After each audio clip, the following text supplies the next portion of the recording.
Hello friends, welcome to Surya kitchen.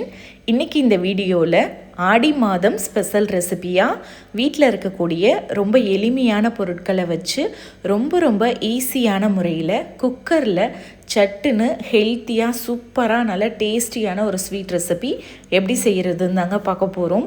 இது ரொம்ப ஒரு ஹெல்த்தியான ரெசிபிங்க. ஒரு முறை பிரசாதத்துக்கு நீங்கள் இந்த மாதிரி ஸ்வீட் செஞ்சு பாருங்கள்.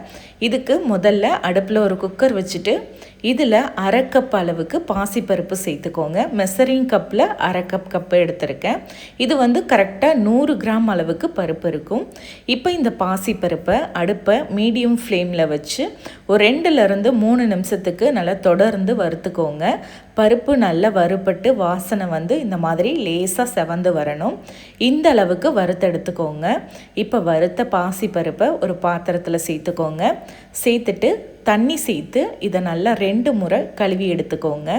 பாசிப்பருப்பில் தூசி இருக்கும், அதனால் இந்த மாதிரி ஒரு 2 தண்ணி மாற்றி நல்லா கழுவி எடுத்துக்கோங்க.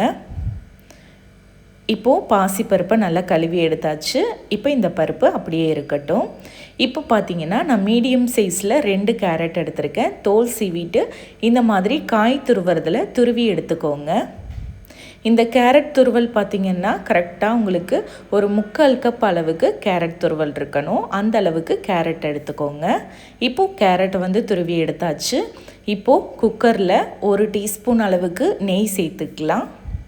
சேர்த்துட்டு நெய் சூடாகி உருகுனதுக்கப்புறமா நம்ம துருவி வச்சுருக்க கேரட்டை சேர்த்துக்கலாம்.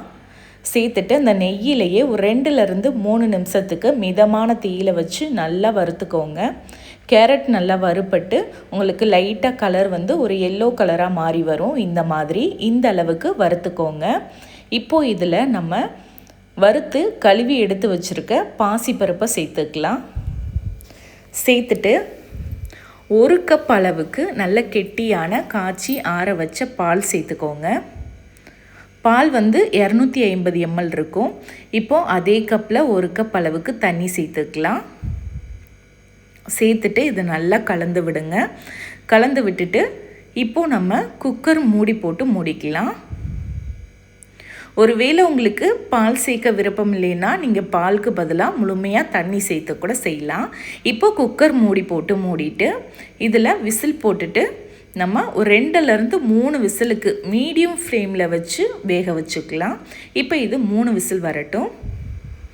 3 விசில் வந்ததுக்கப்புறமா ப்ரெஷர்லாம் போனதுக்கப்புறமா எடுத்துக்கோங்க. இப்போ பாருங்கள், பாசிப்பருப்பு கேரட் நல்லா வெந்து வந்திருக்கு. அப்படியே அதை கரண்டி வச்சு லைட்டாக இந்த மாதிரி அழுத்தி விடுங்க. ரொம்ப மையிற அளவுக்கு மசிக்க தேவையில்லை. ஒன்றும் பாதியமாக இந்த மாதிரி மசிச்சு விடுங்க. பால் சேர்க்கும்போது உங்களுக்கு இந்த ஸ்வீட் நல்ல டேஸ்ட்டாக இருக்கும். இப்போது நம்ம இது கூட ஒரு அரை கப் அளவுக்கு பொடித்த வெல்லம் சேர்த்துக்கலாம். வெல்லத்தை நான் அப்படியே சேர்த்துருக்கேன். உங்கள் வெல்லத்தில் தூசி மண் இருக்குன்னா நீங்கள் கொஞ்சமாக தண்ணி சேர்த்து நல்லா வெல்லத்தை கொதிக்க வச்சுட்டு அதுக்கப்புறமா வடிகட்டி சேர்த்துக்கோங்க. அதே மாதிரி நீங்கள் வெல்லத்துக்கு பதிலாக நாட்டு சர்க்கரை கூட சேர்த்துக்கலாம். இப்போ வெல்லம் சேர்த்து ஒரு 2 நிமிஷம் நல்லா ஒன்று சேர கொதிச்சு வந்திருக்கு. இப்போ இது கூட ஒரு அரை கப் அளவுக்கு ஃப்ரெஷ்ஷாக துருவிய தேங்காய் சேர்த்துக்கலாம். தேங்காய் சேர்த்து நல்லா கலந்து விடுங்க. இது ரொம்ப கெட்டியான பதத்துக்கு வர தேவையில்லை. பொங்கல் பதம்னு சொல்லுவோம் இல்லையா, அந்த பதம் வந்தால் போதும். இப்போ இது கூட ஒரு சிட்டிகை உப்பு சேர்த்துக்கோங்க. சேர்த்துட்டு நல்லா கலந்து விடுங்க. இப்போ அவ்வளோதாங்க, ஸ்வீட் ரெடி ஆயிருச்சு.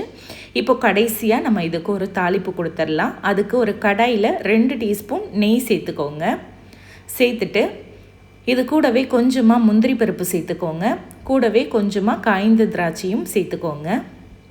சேர்த்துட்டு இப்போ இதை லேசாக வறுத்தெடுத்துக்கலாம். செவக்கிற அளவுக்கு வறுத்துக்கோங்க. இப்போ பாருங்கள், முந்திரி பருப்பு திராட்சை எல்லாம் வறுபட்டுருச்சு. இப்போ நம்ம ரெடி பண்ணி வச்சுருக்க ஸ்வீட்டை எடுத்து சேர்த்துக்கோங்க. சேர்த்துட்டு அடுப்பை ஆஃப் பண்ணிக்கோங்க. ஆஃப் பண்ணிவிட்டு இந்த மாதிரி நல்லா கலந்து விடுங்க. கடைசியாக இது கூட கொஞ்சமாக ஏலக்காய் பொடி சேர்த்துக்கோங்க.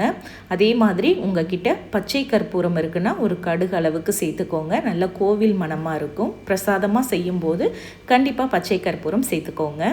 இப்போ அவ்வளோதாங்க, சூப்பராக நல்ல டேஸ்டியாக ஹெல்த்தியான ஒரு பாசிப்பருப்பு ஸ்வீட் வந்து ரெடி ஆயிருச்சு. இது சாப்பிட்றதுக்கு அப்படியே பொங்கல் மாதிரி இருக்கும். கொஞ்சம் கூட உங்களுக்கு தெரியாது இதில் நம்ம கேரட் சேர்த்துருக்கிறது. நல்ல ஒரு ப்ரோட்டீன் ரிச்சான ஸ்வீட்டும் கூட. கண்டிப்பாக ட்ரை பண்ணி பாருங்கள். ட்ரை பண்ணிவிட்டு எப்படி வந்ததுன்னு மறக்காமல் கமெண்ட்டில் சொல்லுங்கள். இந்த ஸ்வீட் ரெசிபி உங்களுக்கு பிடிச்சிருந்தா லைக் பண்ணி ஷேர் பண்ணி சப்ஸ்கிரைப் பண்ணிக்கோங்க. தேங்க்யூ ஃபார் வாட்சிங்.